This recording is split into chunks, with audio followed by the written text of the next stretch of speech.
Salut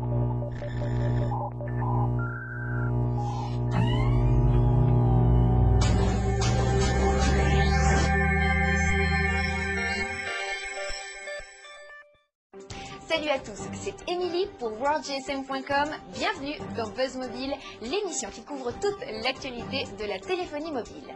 En cette période estivale, c'est les vacances pour la plupart d'entre nous. Les constructeurs ont eux aussi mérité un peu de repos, mais avant de prendre congé, chacun a rendu sa copie et ses chiffres pour le deuxième trimestre 2008. Je vous propose aujourd'hui le top 5 du classement mondial des constructeurs pour ce premier semestre, autant surprise. On commence donc avec la 5e place détenue par Sony Ericsson, un coup dur pour le constructeur qui a vu ses bénéfices partir en fumée lors de ces 3 derniers mois. Avec une baisse des ventes de ses modèles haut de gamme, Sony Ericsson n'a engrangé que 6 millions de bénéfices nets au cours du deuxième trimestre, alors que le premier trimestre en avait généré 133 millions. Cette nouvelle fait bien entendu le bonheur de LG. Véritable trouble-fête, LG arrive ainsi en 4e position pour le deuxième trimestre consécutif et détient désormais 9,1% de part de marché mondial, avec des chiffres en hausse dans leur globalité et le succès du Beauty et du Secret. Le constructeur est en forme et vise désormais le tiercé de tête.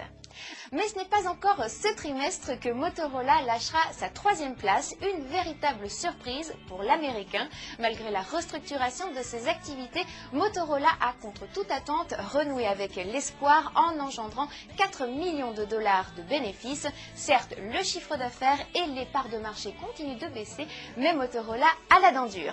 D'autant plus que la concurrence est de plus en plus rude et que chacun s'accroche pour garder sa place, notamment Samsung. Si le coréen est premier en France, il maintient sa 2e place au classement mondial avec 14,9% de part de marché, proposant de plus en plus de mobiles tactiles avec entre autres le Samsung Player Style. Le constructeur s'impose et ne lâche pas prise.